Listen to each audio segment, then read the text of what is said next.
সংযুক্ত আরব আমিরাতের সবচেয়ে জনবহুল শহর দুবাই। প্রতি সপ্তাহে এই দুবাই থেকে চীনের উদ্দেশ্যে রওনা দিয়ে থাকে ১০০টিরও বেশি ফ্লাইট। এর মধ্যে বেইজিং, সাংহাই, কুয়াংজো, জিয়ান, ছেংরু এবং উহানের মতো প্রধান শহরগুলোতে দুবাইয়ের যাত্রীরা সফর করে থাকে সবচেয়ে বেশি। পরিপূর্ণভাবে এসব যাত্রীদের চাহিদা মেটাতে চীন সফরে নতুন বিমান রুট চালু করার পরিকল্পনা করেছে দুবাইয়ের বেশ কয়েকটি বিমান সংস্থা। দুবাই আন্তর্জাতিক বিমানবন্দর থেকে কথা বলছিলেন মোহাম্মদ। চীন সফরের উদ্দেশ্যে বের হয়েছেন সিরিয়ার এই পর্যটক।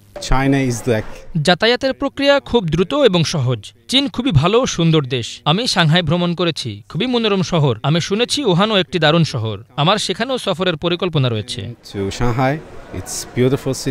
শুধু তাই নয়, মধ্যপ্রাচ্যের দেশগুলোর সাথেও যোগাযোগ বৃদ্ধি ও যাতায়াতের সুবিধার্থে আরও ফ্লাইট বাড়ানোর পরিকল্পনা করেছে চীনের বিমান সংস্থাগুলো। দেশটির শীর্ষস্থানীয় বিমান সংস্থা চায়না সাউদার্ন এয়ারলাইন্স বর্তমানে দুবাই, রিয়াদ এবং দোহা থেকে বেইজিং, সাংহাই, কুয়াংজোতে ২০টিরও বেশি সাপ্তাহিক ফ্লাইট পরিচালনা করে। জুনের প্রথম দিকে রিয়াদ থেকে শেনজেনে আরও দুটো নতুন সাপ্তাহিক ফ্লাইট চালু করবে সংস্থাটি। ইফাত জাহান, বাংলা ভিশন।